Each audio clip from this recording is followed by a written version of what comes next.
አምላካችን እግዚአብሔር በገሃድ ይመጣል። አምላካችንስ ዝም አይልም። ወደ ወደዳቸው ወደ ሰው ልጆች ሁሉ የሚመጣበት የሚገለጽበት የራሱ ምጽአት አለው። የሚመጣበት ከዚህ የተለየን ስላይደለ በረድኤት ወደ እያንዳንዱ ወደ ቤተክርስቲያን የሚመጣበት የሚገለጽበትን ማዕከላዊ ምጽአት ይሉታል። ከዕርገቱ ጀምሮ እስከ ዳግም ምጽአቱ ድረስ ጠቅላላ ማለት ነው። መጀመሪያም በቀዳማዊ ምጽአቱ ትምህርት ያስተማረበት ተጠይቆ መልስ የሰጠበት እንደሆነ ሲወለድ በመልአክ ብስራት መጣ። ሲጸነስ ማን አየው? የእርሱ መምጣት የግድ በተስፋ የሚጠበቅ ነው፣ በጉጉትም የሚጠበቅ ነው። የማያቋርጥ ስለሆነ ወደዚህ ዓለም ስላይመጣ የመጨረሻው ያው ዳግም ምጽአቱ የዚህ ዓለም መጨረሻ የዛኛው ዓለም የወዲያኛው ዓለም የሰማያዊ ዓለም ደግሞ መጀመሪያ ዳግም ሲመጣ በትህትና ሳይሆን በግርማ የሚመጣበት።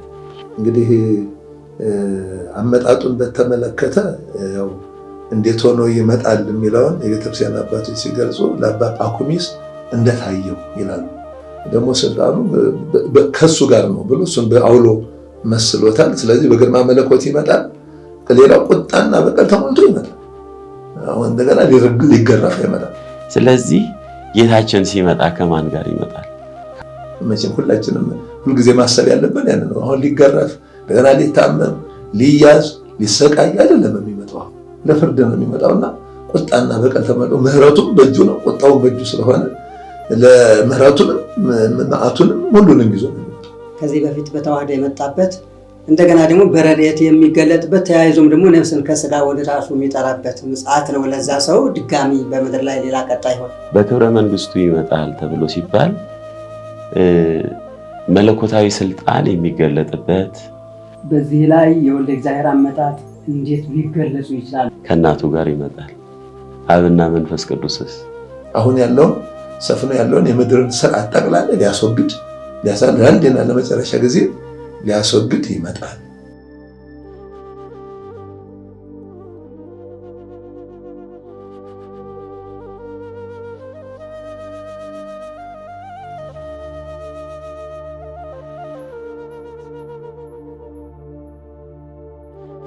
በስመ አብ ወወልድ ወመንፈስ ቅዱስ አሐዱ አምላክ አሜን። ሰላም እግዚአብሔር በያላችሁበት ይብዛላችሁ። ውድ የማህበረ ተዋሕዶ ኦርቶዶክስ አባላት፣ አድሚኖች በጠቅላላ በዚህ መድረክ ላይ የሚተላለፈውን የእግዚአብሔር ቃል የሊቃውንት ትምህርት የምትከታተሉ የመንፈስ ቅዱስ ልጆቻችን ሁላችሁም በእግዚአብሔር ስም እንደምንሰነበታችሁ።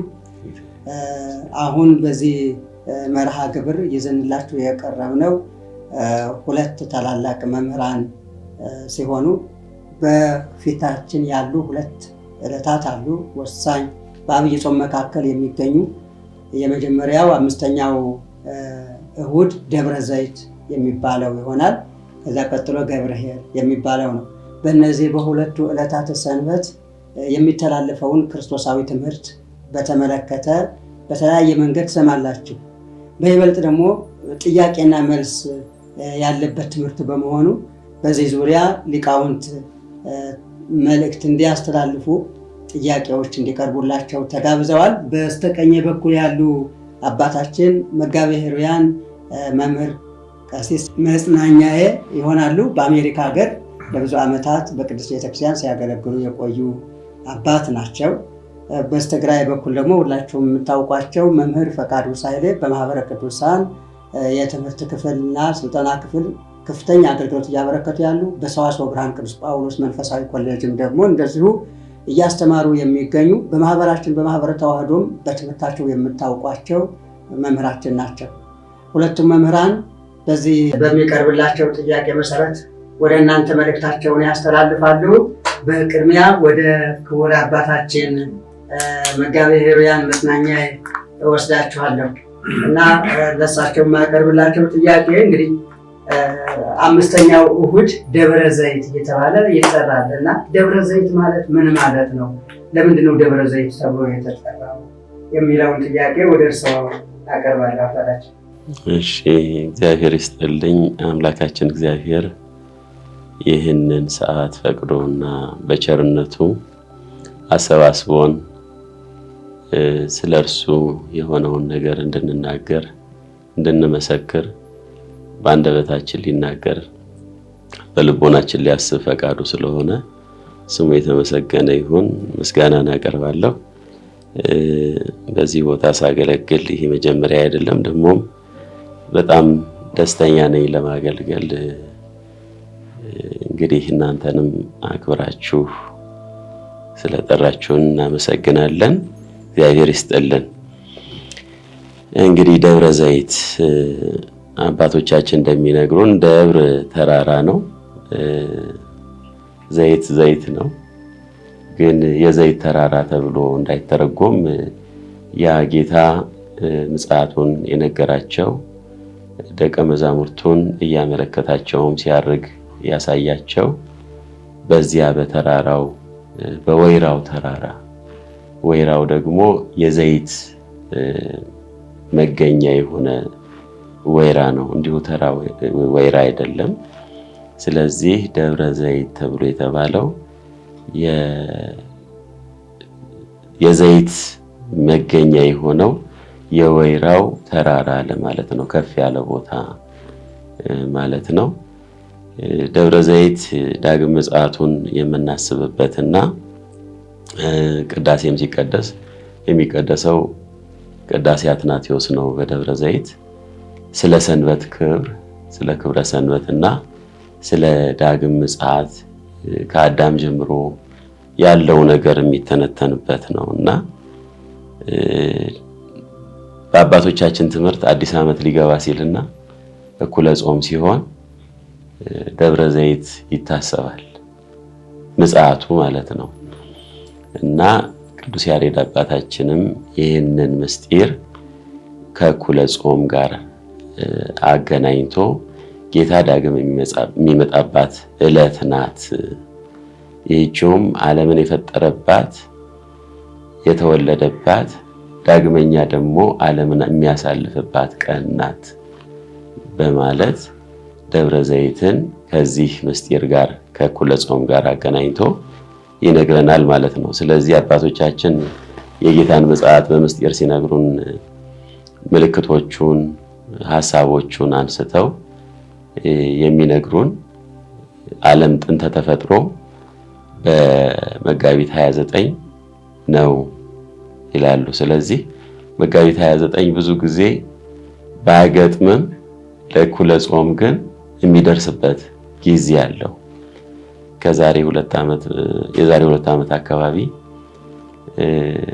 29 መጋቢት 29 ሰንበት ደብረ ዘይት የዋለበት ቀን ብዙዎች ሲጨነቁ ነበር እና ደብረ ዘይት የጌታ ምጽአት የሚነገርበት ደብረ ዘይት እግዚአብሔር እሰግሃደ ይመጽእ ወአምላክነ ኢያረምም እሳት ይነድድ ቅድሜሁ የሚለው የዳዊት ምስባክ የሚሰበክበት መዝሙሩ የሚዘመርበት አምላካችን እግዚአብሔር በገሃድ ይመጣል፣ አምላካችንስ ዝም አይልም፣ እሳት በፊቱ እንደሚነድ ተብሎ እየነደደ ማለት እንደሚነድ ማለት እሳት እንደሚነድ የተባለው ግርማ መለኮቱ ግርማ መንግስቱ የሚገለጥበት ዳግም ሲመጣ በትህትና ሳይሆን በግርማ የሚመጣበት የመጀመሪያ አመጣጡ በትህትና ነው፣ ራሱን ዝቅ አድርጎ ነው። ስለዚህ ዳግመኛ የሚመጣው ደግሞ በግርማ ነው። የማቴዎስ ወንጌል ምዕራፍ 24 ላይ ስለ ኢየሩሳሌም መንግስት መመለስ ሲጠይቁት የተናገረበት ምስጢር የሚፈታበት ስለሆነ ደብረ ዘይት ያ በተራራ ላይ ሆኖ ያስተማራቸውን ምስጢር ቤተክርስቲያናችን ዓመት እየጠበቀች የጌታን መምጣት ተስፋ አድርጋ ያልተፈጸመ ምስጢሯ የቀራት ምስጢር ምጽአቱ ስለሆነ ያንን ምጽአት እያሰበች እያናገረች እየመሰከረች የምትኖርበት ዕለት የሚታሰብበት ነውና ከፍ ያለውን ጌታ በከፍታ ላይ ሐዋርያትን የነገራቸውን ምስጢር የምታስብበትና የምታስተምርበት ዕለት ነውና ደብረ ዘይትን በዚህ ነው እንግዲህ የምናየው። መልካም ቃለ ሕይወት ያሰማልን። እንግዲህ ቀዳማዊ ምጽአትና ዳግማዊ ምጽአት በዚህ አያይዘው ነው የገለጹት። ይሄ ደብረ ዘይት መጀመሪያም በቀዳማዊ ምጽአቱ ትምህርት ያስተማረበት ተጠይቆ መልስ የሰጠበት እንደሆነ ከዚህ ተያይዞ የሚጠራ የሚታሰብ በዓል ነው። ክቡር መምህራችን መምህር ፈቃዱ እንግዲህ በዚህ ላይ የወልደ እግዚአብሔር አመጣጥ እንዴት ሊገለጹ ይችላሉ? አብሮ ከደብረ ዘይት ጋር ተያይዞ በጌታችን ትምህርት መሰረትነት እንዴት ነው ሊገለጹ የሚችሉት? የጌታችን ምጽአት ምልክቶች አሉ እና አመጣጡ እንዴት እንደተገለጸ በዚሁ አጋጣሚ ደግሞ ሰው እንደጠይቀውት አባታችን። እግዚአብሔር ይስጥልኝ። ያው እንግዲህ ደብረ ዘይት መጋቤ ኅሩያን በደንብ አስቀምጠውታል። በስድስት አይነት መንገድ ማስቀመጥ ይቻላል። እንደ ሊቃውንተ ቤተክርስቲያን አገላለጽ መካነ ጸሎት፣ የጸሎት ቦታ ጌታችን የሚጸልይበት የነበረ፣ መካነ ትምህርት፣ የትምህርት ቦታ፣ መካነ ሕማም የተያዘበት ስለሆነ የአካባቢ የመከራ ቦታ፣ መካነ ዕርገት ያረገበትን ቦታ ነው። መካነ ዳግም ምጽአት እንደገና ይመጣበት ነው። መካነ ጽሞና፣ መካነ ዕረፍትም ተብሎ በብዙ መንገድ ሊተረጎም ይችላል። ቤተክርስቲያን ከምታከብራቸው ከ9 ንዑሳት በዓላት አንዱ ነው። የተራራውም ስም ነው፣ እንደገና ደግሞ በዓልም ነው ተብሎ ይገለጻል ማለት ነው። እንግዲህ የምጽአቶቹን እግረ መንገድ ለመግለጽ በቤተክርስቲያን አስተምህሮ የምጽአት አይነቶች 3 አይነት ናቸው። የመጀመሪያው የቀዳማዊ ምጽአቱ ነው። የወረደበት ወደዚህ ዓለም መጥቶ ዓለሙን ያዳነበት ከእመቤታችን ከቅድስት ድንግል ማርያም ከስጋዋ ስጋ ከነፍሷ ነፍስ ነስቶ ሰው የሆነበት ነው፣ ይታወቃል። ሁለተኛው ምጽአት ማዕከላዊ ምጽአት የሚባለው ወደ እያንዳንዳችን እንደወደደ ወደ ወደዳቸው ወደ ሰው ልጆች ሁሉ የሚመጣበት የሚገለጽበት የራሱ ምጽአት አለው። የሚመጣበት ከዚህ የተለየን ስላይደለ በረድኤት ወደ እያንዳንዱ ወደ ቤተክርስቲያን የሚመጣበት የሚገለጽበትን ማዕከላዊ ምጽአት ይሉታል። ከዕርገቱ ጀምሮ እስከ ዳግም ምጽአቱ ድረስ ጠቅላላ ማለት ነው። የማያቋርጥ ስለሆነ ወደዚህ ዓለም ስላይመጣ የመጨረሻው ያው ዳግም ምጽአቱ የዚህ ዓለም መጨረሻ የዛኛው ዓለም የወዲያኛው ዓለም የሰማያዊ ዓለም ደግሞ መጀመሪያ የሆነው ደግሞ ዳግም ምጽአቱ ነው። ቅድም መጋቤ ኅሩያን እንዳሉት እንግዲህ ስለዚህ ስለ ዳግም ምጽአቱ በሰፊው ያስተማረበት ነው። እንግዲህ አመጣጡን በተመለከተ ያው እንዴት ሆኖ ይመጣል የሚለውን የቤተክርስቲያን አባቶች ሲገልጹ ለአባ ጳኩሚስ እንደታየው ይላሉ። አባ ጳኩሚስ በጸሎት ሲተጋ ሲወድቅ ሲነሳ ሲሰግድ ጌታችን አምላካችን መድኃኒታችን ኢየሱስ ክርስቶስ ተገለጸለት እና ሲገለጸለት ጌታ ሆይ አንተን አገኝ ብዬ እንደዚህ ደክማለሁ አለ አባ ጳኩሚስ። እኔም እንጂ እኮ ለአንተ ብዬ ለአንተና ለሰው ልጆች ሁሉ ብዬ እንዲሆኜ ብሎ ለዕለት ዓርብ እንደተሰቀለ ሆኖ ተገልጦለት ነበርና ለአባ ጳኩሚስ አባቶች ዳግም ምጽአትን እንዴት ይመጣል ቢሉ ለአባ ጳኩሚስ እንደተገለጠለት ያው የወጉትም ምንድነው ያዩታል ተብሎ እንደተገለጸው በክበበ ትስብእት በግርማ መለኮት ብንልም ደግሞ እንደዚያው ደግሞ መከራው የዕለት ዓርብ እንደተሰቀለ ሆኖ አንድም መከራ የተቀበለባቸውን እነዚያን ሁሉ አድርጎ ገልጦ ስለሚመጣ ለአባ ጳኩሚስ እንደተገለጠው ይላሉ። ቅዱስ ያሬድም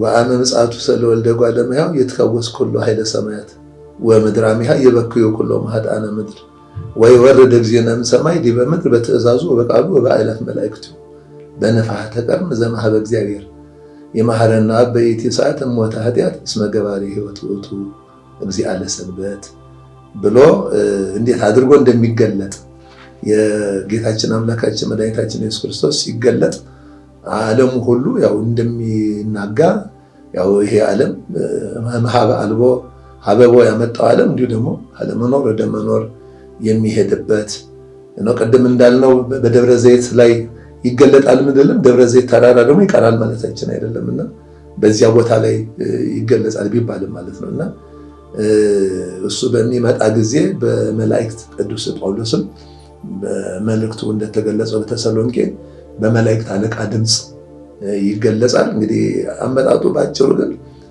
በስጋ ማርያም ይመጣል ነው። በተዋህዶ ስጋ ከሙታን እንደተነሳ በተዋህዶ ስጋ ደግሞ ይመጣል። ይህንንም ራሱ ቅዱሳን መላእክት ተናግረዋል። ባረገበት ቀን እንዲሁ እንዳያችሁት ደግሞ እንዲሁ ይመጣል።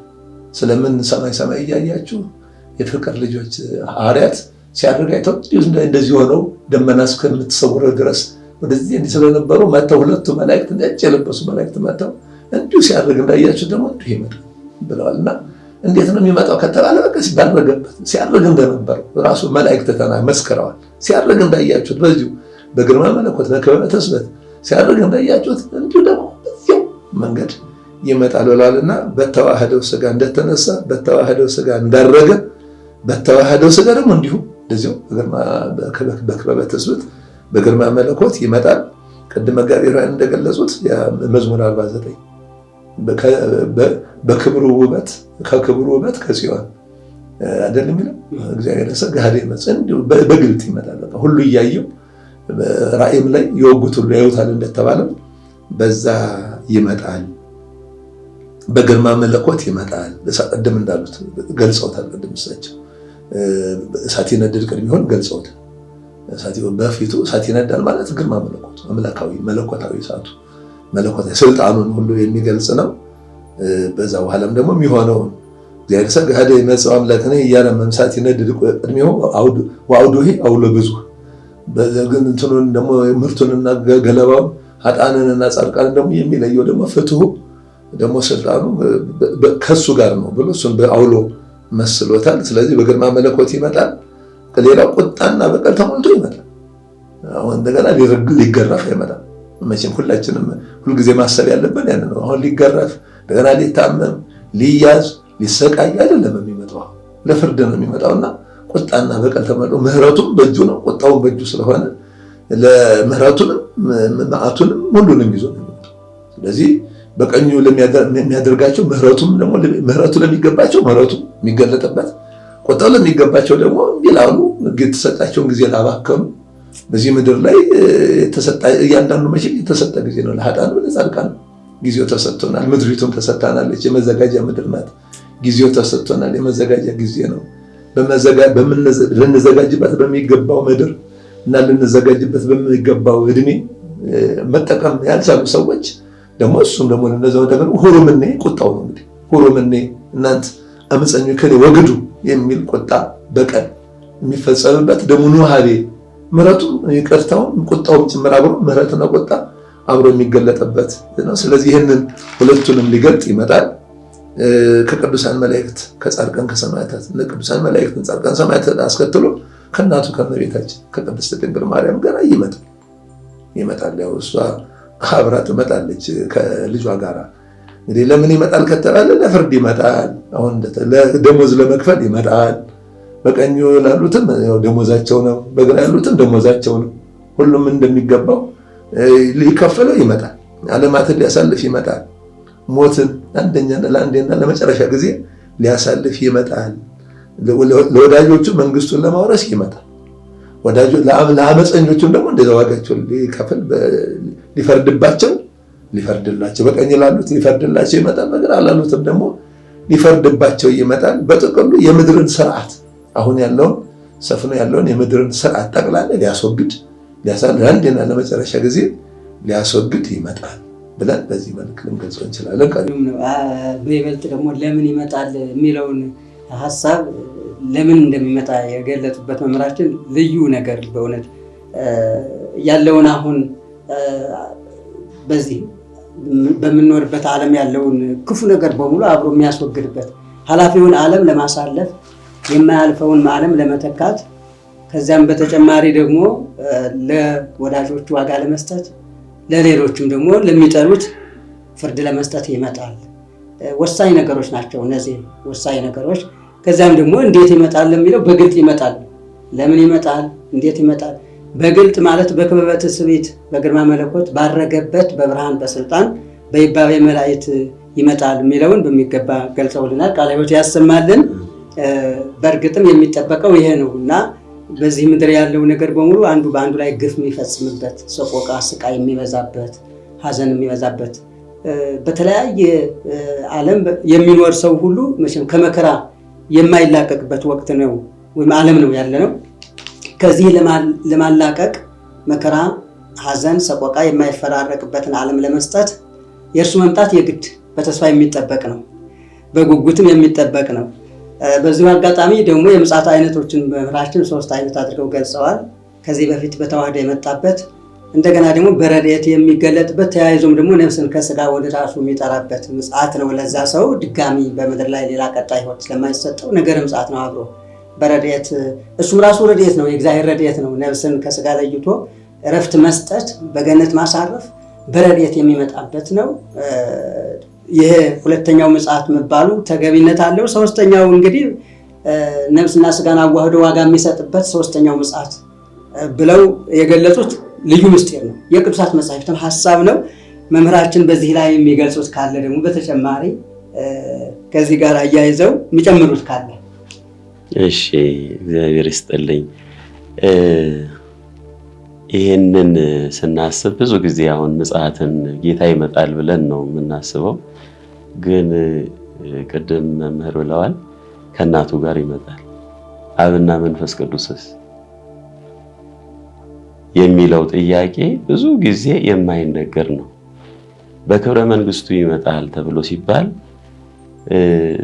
መለኮታዊ ስልጣን የሚገለጥበት፣ ለምሳሌ ሲወለድ በመልአክ ብስራት መጣ። ሲጸነስ ማን አየው? ማንም አላየው። ተሰውሮ መጣ። በስጋ ከይሲ ያሳተንን ዲያብሎስን በስጋ ተሰውሮ ጠላት በመጣበት መንገድ ጠላትን የረታበት መንገድ ነው። አመጣጡ ተሰውሮ ነው። ዲያብሎስ በጌታ በኢየሱስ ክርስቶስ ስም ከኛ ያራቀውልንና የራቀ ይሁንና ወደነ አዳም ወደነ ሔዋን የገባው ባለመገነት ነው። ኃጢአት በሌለበት ዓለም፣ በደል ባልተሰራበት ዓለም፣ ጥፋት ባልነበረበት ዓለም ዲያብሎስ በስጋ ከይሲ በእባብ ተሰውሮ ገብቶ ንጹሐን የነበሩትን አዳምንና ሔዋንን እንዳሳታቸው ኃጢአት በበዛበት ዓለም ኃጢአት የሌለባትን ድንግል እናቱን አዘጋጅቶ አቀባ መንፈስ ቅዱስም ከርሰማ ተብሎ እንደሚባለው ከእናቷ ማህፀን ጀምሮ ከእናቷ ማህፀን ቅድስት ሐናን አይደለም የምናስበው። ከእናቷ ማህፀን እናቷ ሔዋንን ነው። ለእናቷ አንዲት ናት፣ ለወለደቻትም የተመረጠች ናት ተብላ ለእናቷ ለሔዋን ለወለደቻት ለሐና የተመረጠች አንዲት የሆነችውን ድንግል አዘጋጅቶ ሲወለድም ልደቱን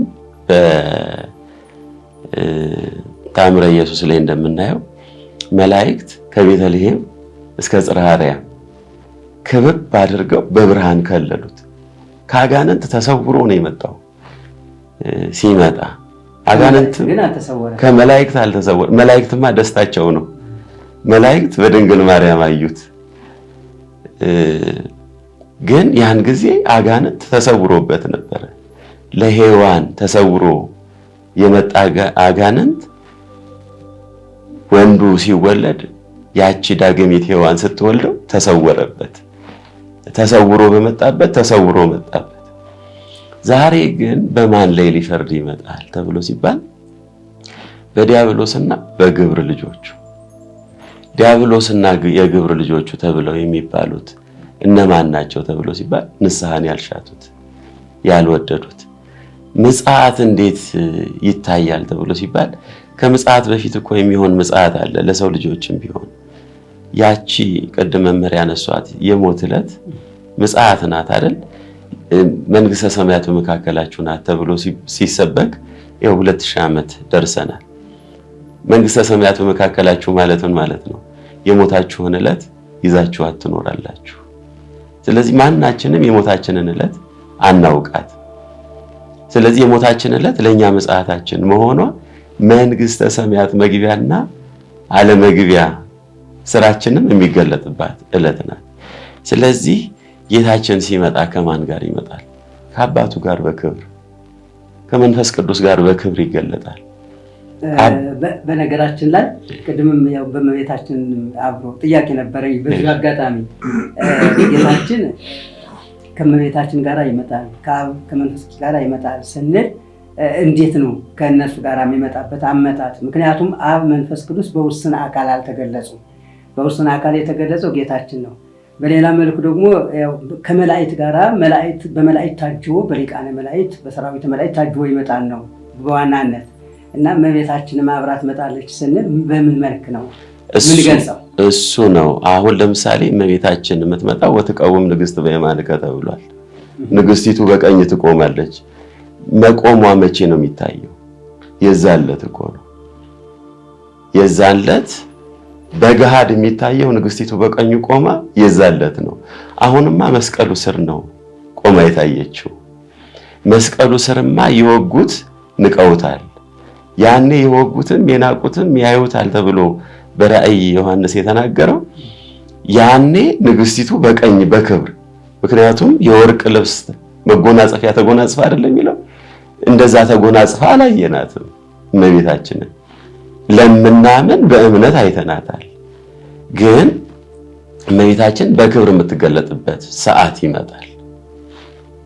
ምክንያቱም የልጇ ክብር ነው የእሷ ክብር፣ የልጇ ንግስና ነው የእሷ ንግስና፣ የልጇ ግርማ ነው የእሷ ማንነት መገለጫ የሚሆነው። ወላዲተ አምላክነቷ የሚገለጠው የናቁት የተባለው ማን ነው ተብሎ ሲባል ሲሰቀል የሳቁበት፣ ሲሰቀል እስቲ ራስህን ከመስቀል አውርድ ብለው ያሉት። እርሱም ይነግሳል ያለው በመስቀል ላይ ነው አይደል? የሰው ልጅ ይነግሳል ብሎ ያለው በመስቀል ላይ ነው። በመስቀል ላይ ሲሰቀል ግን ሁሉ ናቁት እመቤታችንን። በዛን ሰዓት እኛ ልጆቻችን ባለቀሱበት ዘመን አንቺ ደስ ብሎሽ ነበረ ልጅሽን አተረፍኩ ብለሽ፣ ዛሬ እስቲ አንቺ ደግሞ የለቅሶቻችን ተካፋይ ሁኝ አይደለ ሲሏት፣ ቅመሹ እያሉ ሲዘብቱባት የነበረው ያ የክብር ጊዜ አይደለም። ዛሬ ግን በክብር እናቱ ትገለጣለች። አመጣጡ መጀመሪያ አመጣጡም እኮ ከአብ ከመንፈስ ቅዱስ ጋር ነው አመጣጡ። እሱ ነው እንዲገልጽ ማለት አሁን አብ መንፈስ ቅዱስ በአካለ ስጋ ስለማይመጡ እሱ ግን በክበበ ትስብእት በግርማ መለኮት እንደሚመጣ በትክክል ባረገበት እንደሚመጣ ስለሆነ የተገለጸው በህልውና ያለውን ለመግለጽ ፈልገው እንደሆነ ነው እኔም የተረዳሁትና እንደዛ እንዲረዳው ፈልጌ። እዚህ ላይ በወልድ ውስጥ አብ መንፈስ ቅዱስም ህልዋን ናቸው። እመቤታችንም ሲያድር ጌታችን መንፈስ ቅዱስ ለአንጽሖ አብ ለአጽንኦ በእመቤታችን አድረዋል። ይሄ የህልውና እና ይሄኛው የግብረ ሦስትነት የሚገለጥበት አመጣጥ ከሆነ ምንም ችግር የለውም። ግን ምናልባት በሦስትነት ደግሞ ለአብርሃም እንደተገለጸው እግዚአብሔር በዚህ መልክ ይመጣሉ የሚል ከሆነ ምናልባት ሌላው ግራ እንዳይጋባ ብዬ ነው። እሺ ምንድነው እዚህ ላይ ያለው ነገር? ለምሳሌ መንፈሰ እግዚአብሔር ቅዱስ ይመጽእ ላዕሌኪ ነው አይደል የተባለችው? ይመጣል ነው የተባለችው። መንፈስ ቅዱስ በአንቺ ላይ ይመጣል። ወልድን ለመቀበል እንዴት ነው የሚመጣው? መንፈሰ እግዚአብሔር ቅዱስ ይመጽእ ላዕሌኪ፣ ከዛስ ወኃይለ ልዑል ይጼልለኪ። ኃይለ ልዑል የተባለ የአብ ኃይሉ ነው።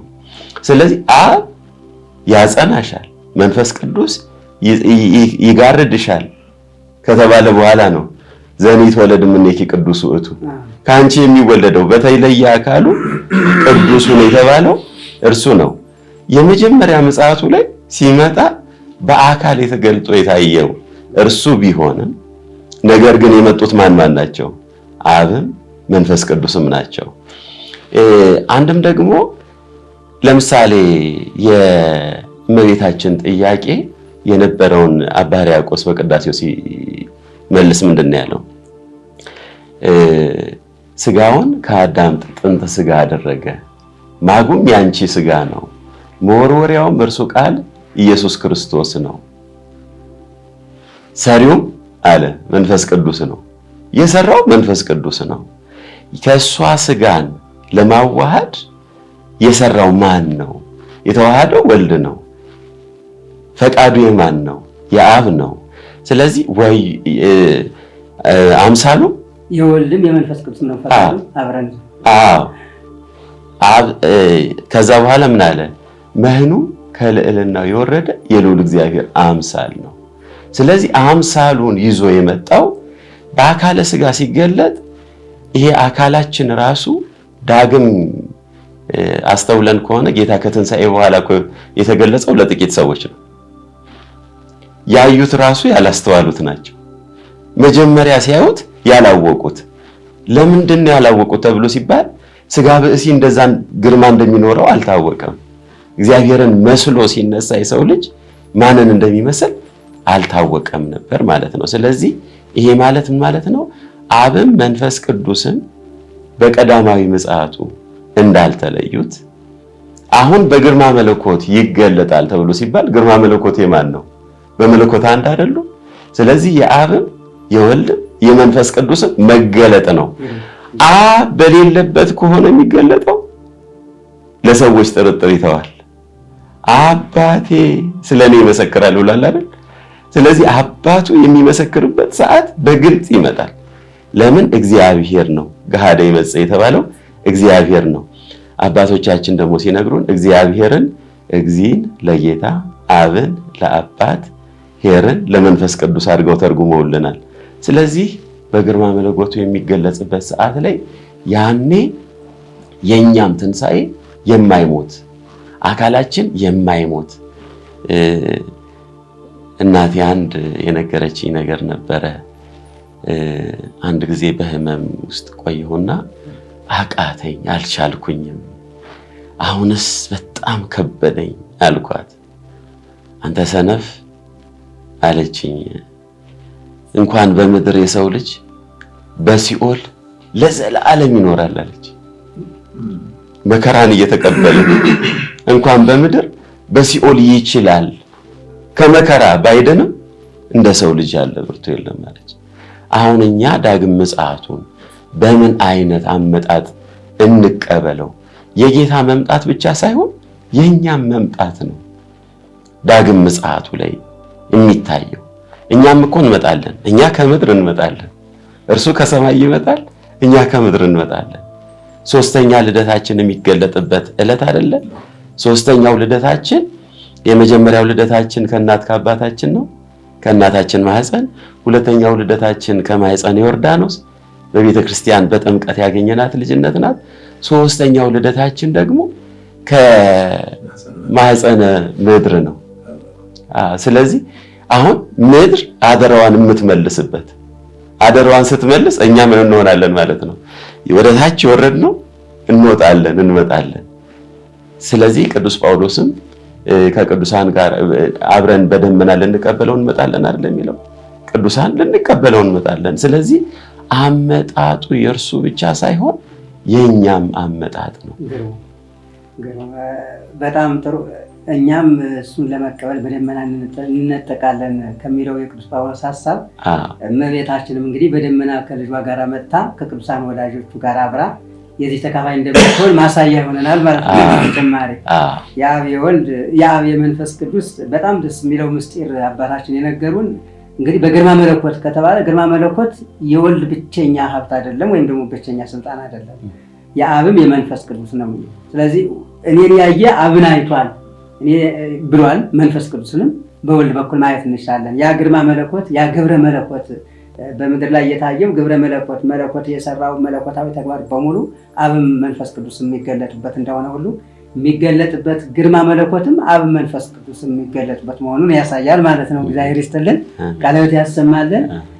ክቡራን እና ክቡራት የመንፈስ ቅዱስ ልጆቻችን የማህበረ ተዋሕዶ ኦርቶዶክስ አባላት አሁን በደብረ ዘይት ዙሪያ ጥያቄ እያነሳን ወደ እናንተ መልእክቱን የምናደርሰው ከክቡር አባታችን መጋቤ ኅሩያን መምህር መጽናኛዬ እና ከክቡር አባታችን መምህር ፈቃዱ ሳህሌ ጋራ ነው። እንግዲህ ምናልባት እናንተን ይወክላሉ የምንላቸው ጥያቄዎች ቀድመውም ሁላችንንም በሚወክል መልክ በሐዋርያት አንደበት ለጌታችን የቀረቡ ጥያቄዎች በዚህ በደብረ ዘይት ስላሉ ከዚህ ጋር በተያያዘ ነው እንግዲህ ትምህርት እየተሰጠ ያለው እና በጣም ደስ የሚል መልእክት ነው ክቡራን አባቶቻችን እያስተላለፉልን ያሉ። ቃለ ሕይወት ያሰማልን ክቡር አባታችን። እንግዲህ ለኔ ቅድም ብዥታ ሆኖብኝ ፈጥሮብኝ የነበረው አብ መንፈስ ቅዱስ የሚመጡበት የወልድ ግርማ መለኮት መገለጫቸው መሆኑ የእመቤታችን ማመጣት ልክ ቅዱሳን ጌታችንን ለመቀበል እኛ ከምድር ከታች ወደ ላይ እንወጣለን፣ እሱ ደግሞ ከላይ ወደ ታች ይመጣል። በምድር ላይ እንግዲህ እንገናኛለን ማለት ነው። ቅዱሳን ደግሞ በተለየ መልኩ በደመና ከቅዱሳን መላእክት ጋራ በክብር አጅበው ለመምጣት በደመና እንደሚነጠቁ ሐዋርያው ገልጿል። ቅዱሳን በደመና ክርስቶስን አጅበው ወደ ላይ የሚወጡ ከሆነ እመቤታችን ከዛው ከልዕልናው ቦታ ከልጇ ጋር ማትመጣበት ምክንያት የለም፣ ያስኬደናል ማለት ነው። ተመልሶልኛል። ቃለ ሕይወት ያሰማልኝ በድጋሚ